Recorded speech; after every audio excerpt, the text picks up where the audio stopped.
62 թվին տարան սովետական բանակ, ծառայության ժամանակ իհարկե յուրաքանչյուր մարդու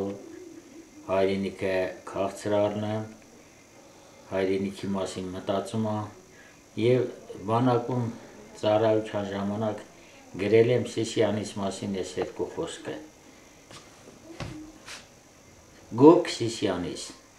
գովքի արժան պտի դառնաս ապագայում իմ Սիսիան,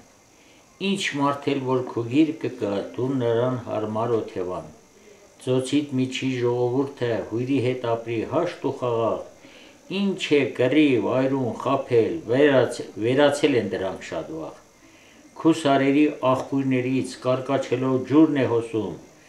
արվակներ ու գետեր կազմած որոտանիտ են խառնվում, զուլալ ջուրը բաժանում է Սիսիան քեզ երկու մասի,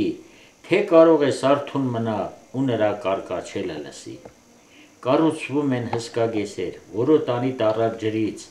շատ շարժիչներ կպտտվեն նորագեսերի վառ լույսից,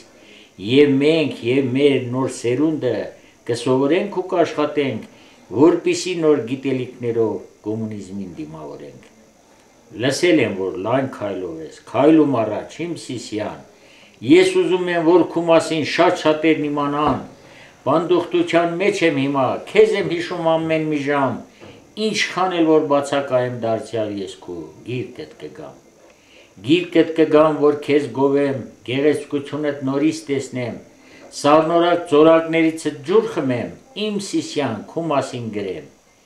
Գրում եմ ես, թե պետուշ է, մարդիկ կասեն, թե ապուշ է,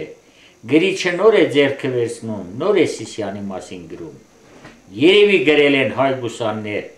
ես էլ ունեմ շշկեն տրոնի սեր, կուզեմ նորոգեմ գովքդ Հայաստանում, իմ Սիսիան, իմ գովեկան։